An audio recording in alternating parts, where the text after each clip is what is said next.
In the early evening of August 28, 2003, 83-year-old Eric Hingston was sitting up in bed trying to catch his breath in the small village of Plympton in the southwest of England. Eric's 81-year-old wife, Audrey, fluffed up a pillow behind him to make sure he was as comfortable as possible. She kissed her husband on the cheek, walked across the small upstairs bedroom, and opened up the window. A cool summer breeze blew in, and Eric instantly seemed to relax.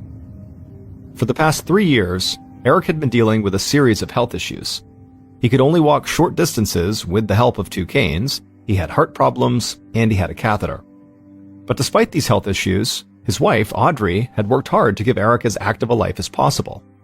And for years, together, they had managed to do just that. But recently, Eric had also begun to suffer from severe asthma, and so he struggled to breathe a lot of the time. He had tried different medicines and treatments, but sitting upright in his bed with the window open seemed to be the only thing that brought him any relief. Audrey turned from the window and looked back at her husband on the bed, and she smiled. She could see his breathing had started to slow down, and he had a calm look on his face now. Eric gave a little smile back to his wife, but it was obviously forced. He hated that he was stuck in bed so much of the time lately. It was just not how he'd imagined his life playing out. And a big reason for that was because Eric had spent the early part of his life in peak physical condition, facing dangers that most people couldn't even imagine. When he was a young man, he joined the Royal Air Force, and he had become a highly decorated World War II pilot who flew covert missions into occupied France. After leaving the military, he no longer risked his life on a regular basis, but he still pushed himself to work hard all the time and to accomplish any goals he set for himself. Eric got married to his first wife, they started a family, and he opened and ran a very successful neighborhood butcher shop that was located below the house where he still lived. And so for decades, Eric had been a highly respected war hero, business owner, and beloved member of the community. But now, he just felt like a burden. Eric's second wife, Audrey, sat down in a chair near the bed and took his hand. The two of them had gotten married later in life, when they were in their 60s, after both of their first spouses had passed away. Audrey knew Eric hated the situation he was in now, but she reminded him that they had shared almost 20 wonderful years together, and she wouldn't trade that for anything. Audrey asked Eric if he needed any more help, but he just said he just wanted to know how the butcher shop was doing. Audrey shook her head and sighed. One of Eric's sons now ran the family business, and he ran it well, but Eric just could never quite let the shop go. Audrey told him she was sure everything was just fine, but she told him she would head down to look into the shop just to check in on things. And so she patted Eric's hand, stood up, walked out of the bedroom, and down a flight of old wooden stairs, and stepped outside of the house.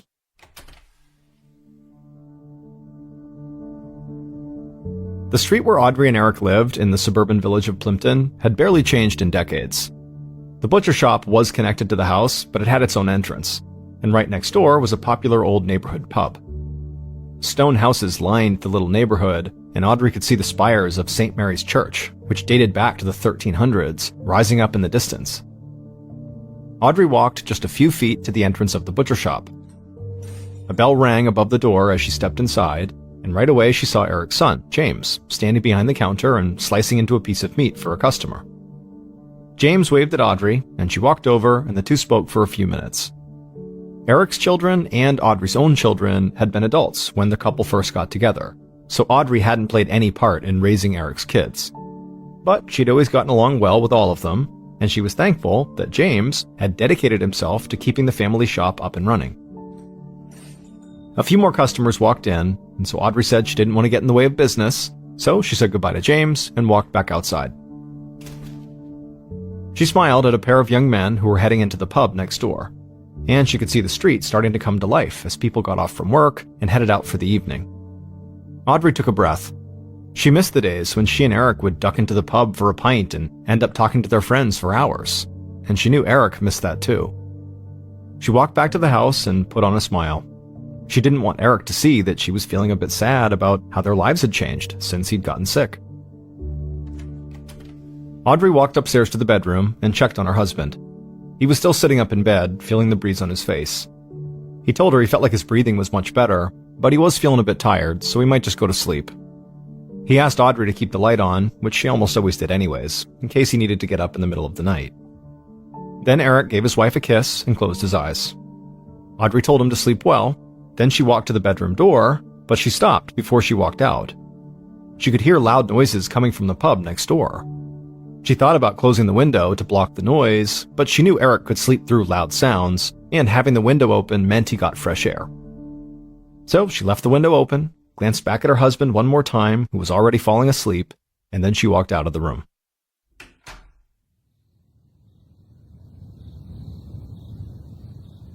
At 3:45 a.m. on the following day, August 29th, so several hours after Eric had gone to sleep, Audrey was back in his bedroom, but this time she just stood there in the doorway, trembling.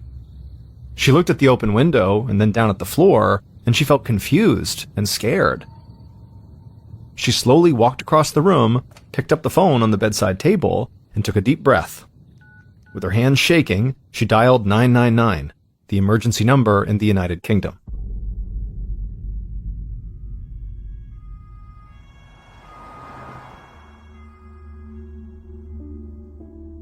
Minutes after Audrey's call, police and paramedics sped down the small village street towards Audrey and Eric's house, their sirens waking up people all around the quiet neighborhood. Detective Inspector Tony Carney of the Devon and Cornwall Police parked on the street and followed several paramedics to Audrey and Eric's front door. Carney knocked on the door, and within seconds, Audrey answered. The sight of this small, frail-looking older woman in her bathrobe hit Carney hard. She looked terrified, and when Carney introduced himself to her, he could tell she was confused and struggling to put words together. Carney made sure the paramedics could get inside the house and head upstairs to the bedroom, but Carney stayed at the door with Audrey. Carney's first thought was that this poor woman should not be here while the police searched her house. She should be somewhere else where she felt safe and calm. Carney also knew he was dealing with a crime scene here, and he didn't want Audrey to accidentally touch or move potential evidence. So he asked her if there were any family members she might be able to stay with while the police were inside of her home. Audrey looked up at him and slowly nodded. She said her son was a retired police inspector and he lived not too far away. Carney signaled for another officer to come to the door, and he arranged for him to drive Audrey to her son's house. Once Carney felt sure that Audrey would be looked after, he put on his gloves, stepped inside the home, and walked upstairs to the bedroom. And when he got up there, he felt like he'd stumbled into a TV crime drama or something, because on the floor of the bedroom, he saw all the paramedics gathered around Eric Hingston, who had clearly been dead when they got there. And Eric had been brutally stabbed in his collarbone. On several British TV shows, murders took place in small English villages every week. But in reality, murder cases in places like Plimpton were virtually unheard of. And specifically, the murder of an older man in his 80s like Eric was just really not something that ever happened anywhere near here.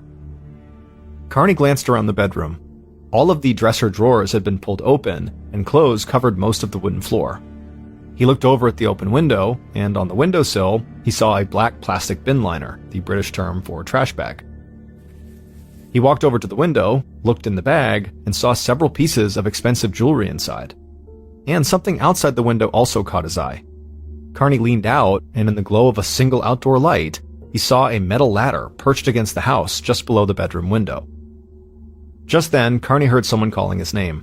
He leaned back inside from the window, turned, and saw a small team of forensics officers entering the bedroom. Carney asked the paramedics to clear out, and he gave the forensics team a few minutes to search the room without getting in their way. And soon, it was pretty clear that all the investigators and first responders believed the same thing. This had to have been a robbery gone bad. Someone must have climbed up the ladder into the bedroom, stolen some jewelry, and then Eric must have woken up, tried to stop them, so they killed him. But if that was the case, Carney wondered why the thief had left the jewelry behind. Did they just panic? Or did Audrey catch them in the act? The thief killed Eric, but maybe they just couldn't bring themselves to kill a woman who probably looked a lot like their grandmother.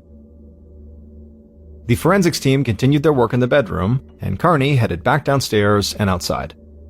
Police officers had cordoned off the house with crime scene tape, and the neighbors had come out of their homes and had started to ask questions. Carney had worked cases in a number of other small villages, and he knew that even residents with the best intentions could end up slowing down an investigation. News about crimes in these small towns, especially a violent crime, spread fast and led to wild rumors and speculation and misinformation.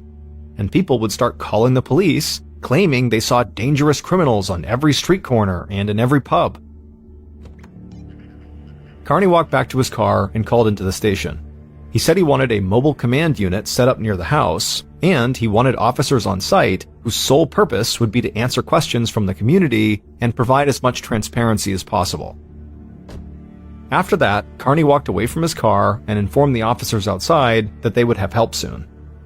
But before Carney could go back into the house, he saw another uniformed officer leading a middle-aged man towards him.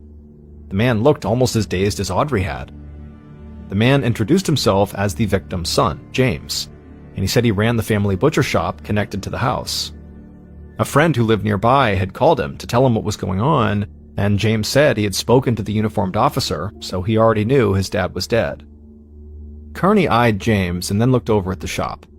He wondered if it was too much of a coincidence that James worked at a butcher shop, presumably with knives, and his father was the murder victim who had been stabbed to death. James told Carney he still needed to call the rest of his family to let them know what had happened. Carney said he understood. However, before he left, he wanted to know if anyone who worked at the butcher shop, or anyone who might have worked there in the past, could possibly have had a grudge against his father. James shook his head and said no.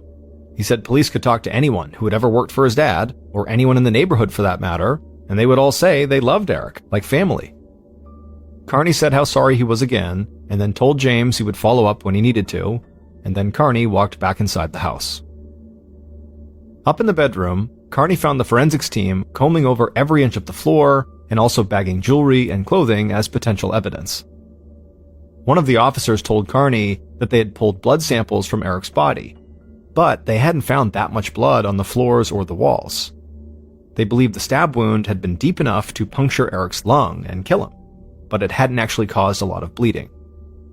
The forensics officer said the puncture spot on Eric's body was deeper than it was wide, which most likely meant the blade was very, very sharp. The officer also said that they still had not found the murder weapon or any usable fingerprints in the room or outside of the window, but they would keep on looking. Carney hoped the team would eventually find usable prints, but he thought he might not even need them, because he believed there was a good chance Audrey had interrupted the robbery and gotten a good look at her husband's killer.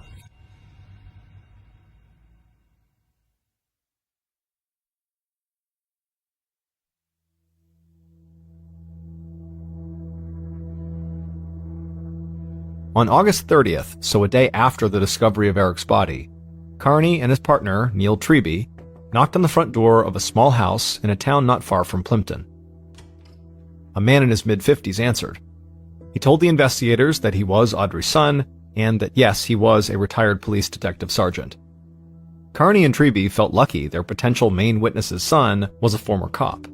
He could help them explain what was happening in the investigation to his mother, and also maybe make her feel safer and more comfortable when she was speaking to them. Audrey's son led them into the front room of the house, where Audrey was sitting on the couch. Somehow, she looked even smaller and more frail than the day before when Carney had met her. But Audrey smiled and politely asked if the officers wanted a cup of tea or coffee. They thanked her, but they said they were fine for now, and then Audrey's son sat down next to his mother, and the investigators sat in chairs across from them. Carney said how sorry he was for her loss. He knew this must all be frightening and confusing. Audrey nodded, but she said she would not let fear or confusion get in the way of helping the police. And then, without any prompting, she said she had seen the men who killed her husband in the bedroom. Carney leaned in and asked if he'd heard her right. There was more than one killer? Audrey nodded and said there were 2 young men. Treby quickly asked if she knew these men, or if she could at least give a clear description of them. Audrey turned and looked at her son, and he told her she should tell them everything she knew. Audrey turned back to the investigators.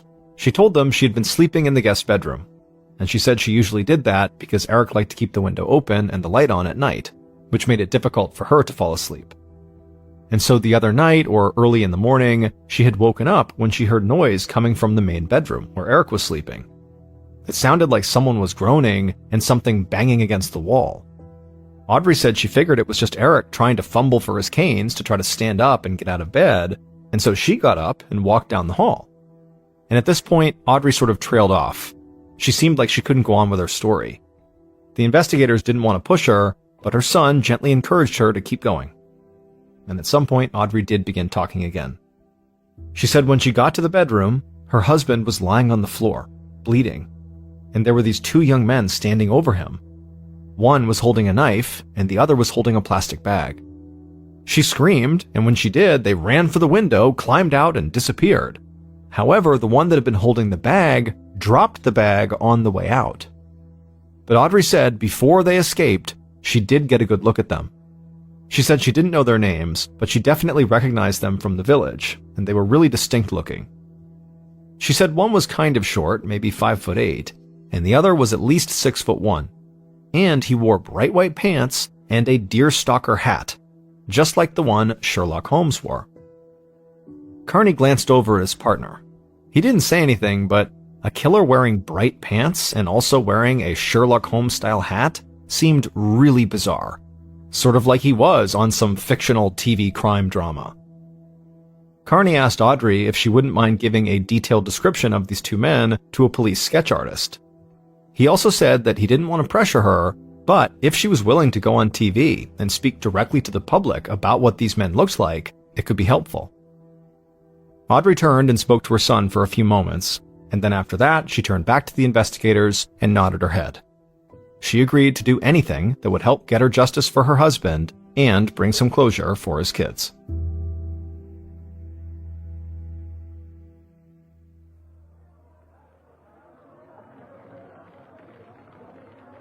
On September 4th, so 5 days after Eric's murder, Inspectors Carney and Treby stood next to Audrey in a large conference room filled with newspaper and television reporters. Police had already started to circulate the drawings of the suspects around town, but Plimpton was just one of several small villages that surrounded the much larger city of Plymouth, so the investigators believed getting the description out on television was key to reaching more people across the entire area. The investigators also believed if people just saw Audrey telling her tragic story, they might be more willing to help. Carney conveyed the basics of the case to the press, and then he introduced Audrey. She stood there for a second in silence, just staring out at the cameras pointed directly at her. She tried to keep her composure, and she spent a minute looking at some notes she had written down. Finally, in a soft voice, she thanked the community for all the love and support they had shown her and her family in the wake of this tragedy, and then she gave a detailed description of the two men she believed killed her husband. Afterward, Audrey stopped and looked down at the piece of paper shaking in her hands. She swallowed and closed her eyes, trying to fight back tears. After a few seconds, she opened her eyes, looked right into one of the cameras, and said very dramatically that there was no need for these men to have done this to Eric. Even if he had tried to fight them off, he was no threat to these two young men. They could have just pushed him aside and left with whatever they wanted. They didn't have to kill him. This press conference sparked an even bigger outpouring of sympathy for Audrey and the family, but it also led to a level of tension and fear that was totally foreign inside of Plimpton. People were now too scared to go out at night, and shopkeepers considered closing their doors early just in case these two murderous young men were out stalking their next victim. However, within just a few days, Audrey's press conference would prove to have been the right decision. On an afternoon in early September, Carney and Treby were working together in Carney's office when a uniformed police officer opened the door.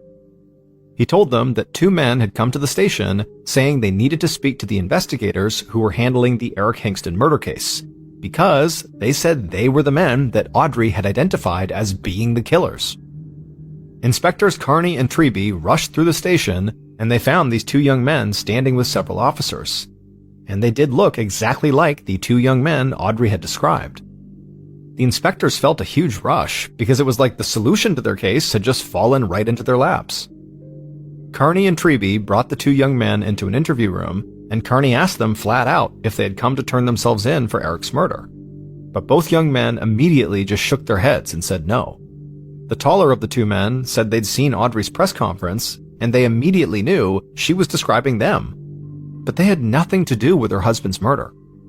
Treby said if they knew immediately that they were the men Audrey was talking about, why had they waited several days to come in? The young men looked at each other for a second, and then the tall one kept talking for both of them.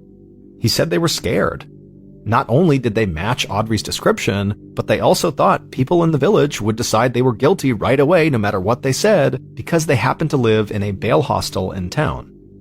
A bail hostel was a place where people who had been charged for crimes but had been released on bail could live if they didn't have a permanent residence of their own. Essentially, a bail hostel allowed law enforcement to know where they could find these people if they needed to until their case went to trial.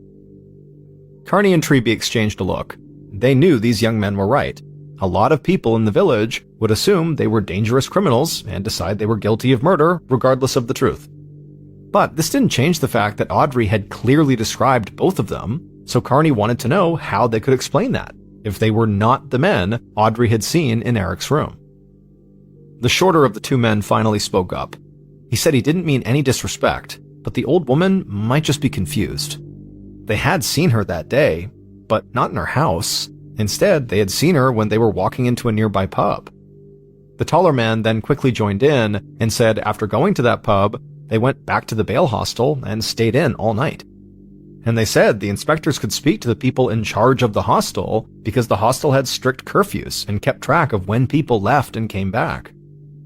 Carney and Treby got the details of this bail hostel, then excused themselves and left the interview room. And immediately, Carney called the hostel, and the person who answered was able to confirm that both of those men were at the hostel at the time of Eric's murder. And so any rush of adrenaline the inspectors had felt when these two men came to the station had now quickly disappeared. Now, there was a chance that these young men could have snuck out of the hostel and made their way to Eric and Audrey's without anybody noticing, but that was not the most likely scenario, especially considering that these two men had literally sought out the police.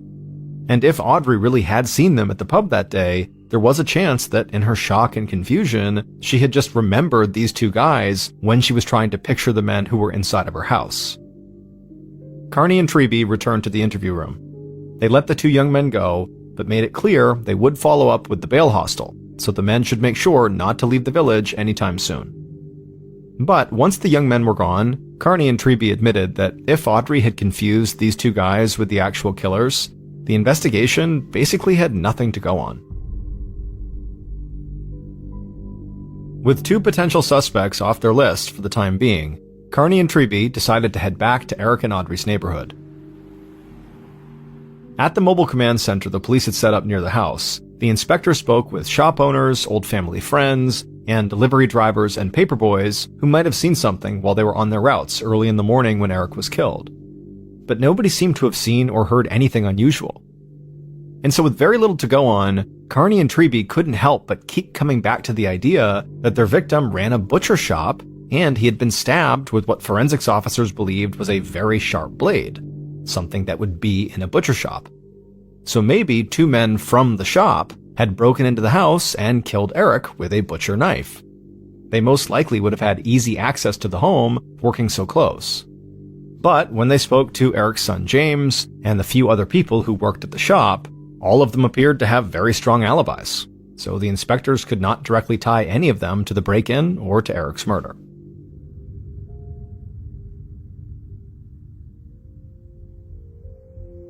On September 11th, 2 weeks after the murder, Carney and Treby started to feel like the case was already slipping away from them. Their interactions in the community had not yielded any new evidence. Forensics officers had returned to the house, but still had not found any usable prints, and test results from the blood samples taken from Eric's body and the bedroom floor only matched Eric. And to make things even more bleak for the investigation, several people connected to the bail hostel had now officially corroborated the young men's alibi. So it seemed like the killer in the bright white pants with the Sherlock Holmes hat was really just a product of Audrey's fear and confusion. That day, while Carney and Treby continued to look for anything they might have missed in their case files, they suddenly got a call from a police officer in a nearby town. They put the call on speakerphone, and they could both tell right away that this officer sounded upset. He said he had been dispatched to Audrey's son's house because Audrey had attempted suicide by overdosing on pills. The officer said that paramedics had gotten Audrey to the hospital fast enough to save her life. But he also said he had found a suicide note on site, and the note read, "Please catch the terrible people who ruined my life. I cannot live without Eric." As soon as Carney and Treby hung up, a sense of guilt hit both of them. They knew their investigation had not really been going on that long, but the fact that they still had not found the killers had clearly taken a toll on Audrey. Carney and Treby left the station and headed right to the hospital to check on Audrey in person. When they arrived, they learned that Audrey was okay, however, for now, she just needed to rest and recover on her own. So, the inspectors, instead of speaking to Audrey, spoke briefly with a social worker who had met with Audrey when she was first brought into the hospital. And after this conversation, the inspectors decided they needed to start from scratch. There had to be something inside of Audrey and Eric's house that they and their team had simply missed, and they had to make sure they found it before anything like the suicide attempt happened again. Not long after this hospital visit, Carney and Treby led their investigative team back to Audrey and Eric's house. And this time, they wanted to recreate the robbery and murder as best as they could, hoping this might lead to hidden fingerprints or some new idea about what could have happened. They started by having 2 police officers place the ladder outside against the house, scale it, and then try to climb into the bedroom window. And what they discovered is because of the way the window was designed and where it was situated in the house, it meant that somebody would have to awkwardly stretch up from the ladder, grab onto a small piece of cement, and pull themselves up and over the windowsill and into the bedroom. This proved to be so difficult that even the youngest, most fit cop on the team couldn't do it. And so the only other option for the killers, assuming they were using this ladder, would have been to use the ladder to climb onto the roof of the house and then scale down from the roof and sort of swing themselves into the bedroom. And this scenario, much like the first one, required a lot of strength and to some degree a level of fearlessness because the risk of falling was quite high. And even with all that, it still would have been really hard to pull off. So police wondered if maybe the killers had somehow practiced this maneuver beforehand. After the investigative team tried several more times to run through various ladder scenarios, they headed back inside the house to do another complete search. Now, Carney and Treby had no idea if during this search they would find anything new. The house had already been searched on 3 separate occasions. But they still encouraged their team to literally look everywhere in this house, even in places where it didn't even seem possible that a clue could turn up. And after another lengthy search, when Carney and Treby had both become convinced that they were going to come up short again, they heard an officer shouting their names from the kitchen. Carney and Treby ran through the house. In the kitchen, they saw an officer standing by an open drawer with his back to them. Carney asked what was going on, and the officer said he'd found something that was stuck in the small space between the drawer and the counter the drawer was in. Carney and Treby just stood there with bated breath as this officer jimmied the drawer to try to free what was stuck there. And then finally, the officer got it free, and he turned around, and in a gloved hand, he showed them what was stuck. It was a knife with a red handle and a sharp 7-inch blade. It was the type of knife that would most likely be used by a chef or a butcher. That knife was immediately sent to the crime lab for testing, and when the results from those tests came back, it only confirmed what Carney and Treby already knew. This knife had cracked Eric's murder case.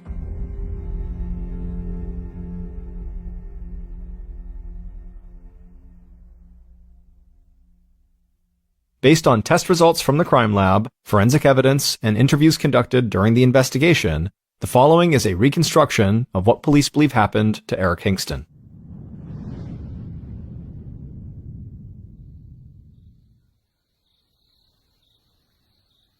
In the early morning hours of August 29, 2003, the killer dragged a tall metal ladder from Eric and Audrey's back garden to the side of the house.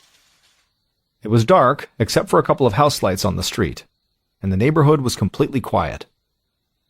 The killer placed the ladder against the house beneath the bedroom window, and as they placed it there, the metal of the ladder clanged against the concrete of the house, and the killer froze. They looked around nervously, but there were no signs that the noise they had just made had attracted any attention. So, after that, the killer, instead of walking up the ladder, walked around to the front door of the house and went inside. and they headed up the stairs, holding a sharp 7-inch blade in one hand and a plastic bin liner in the other. Each step they took on the staircase made the house creak, so the killer moved slowly, trying to make as little noise as possible. The killer reached the top of the stairs, walked down a short hallway, and entered the bedroom where Eric was sleeping. The light was on, and the killer saw Eric sitting up in his bed. However, he was fast asleep. The killer placed the plastic bag down on the floor, then took a breath, gripped the knife tight, and walked across the room. They stood over the side of the bed, staring down at Eric.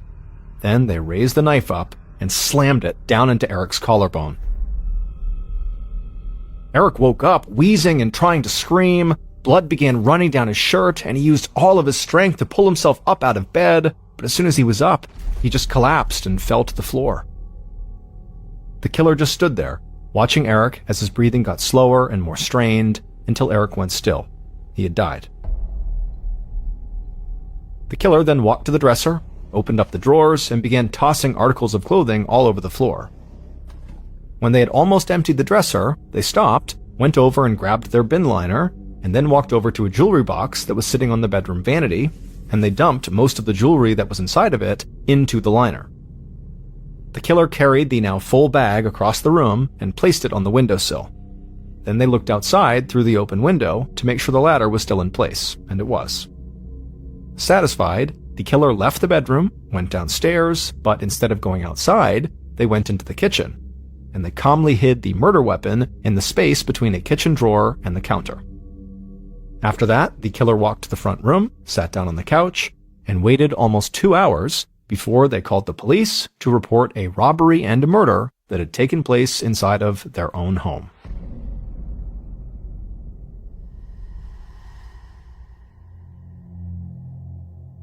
"81-year-old Audrey Hingston had murdered her husband." It turned out that Audrey had grown tired of having to take care of Eric full-time.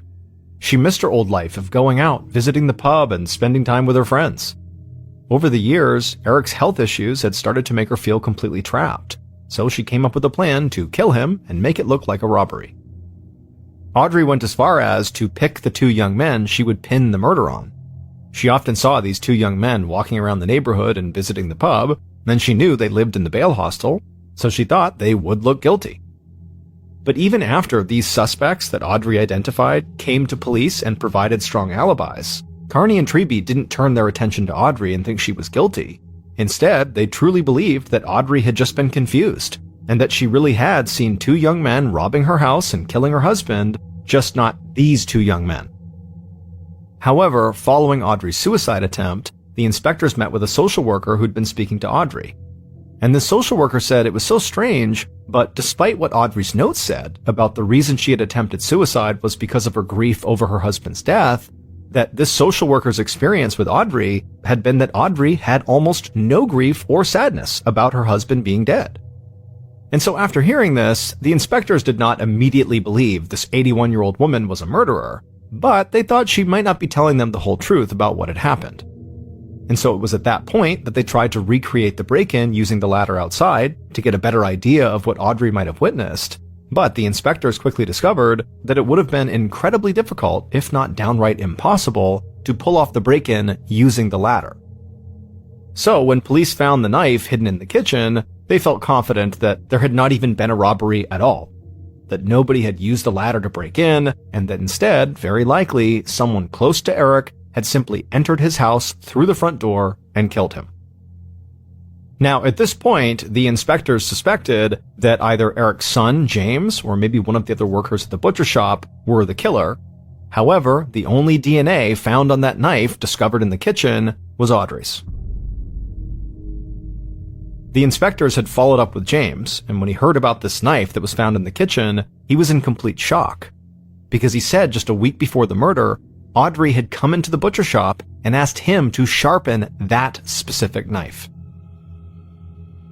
After Carney and Treby confronted Audrey with all of this evidence, her son, who was the former policeman, was sure his mother had killed Eric, and he convinced her to confess. At the time, Audrey became one of the oldest women in British history to be jailed for murder. But because of the circumstances and her age, she actually only served 7 months in prison. After her release, she was banned from returning to Plimpton or contacting Eric's family for several years. Audrey died in 2016.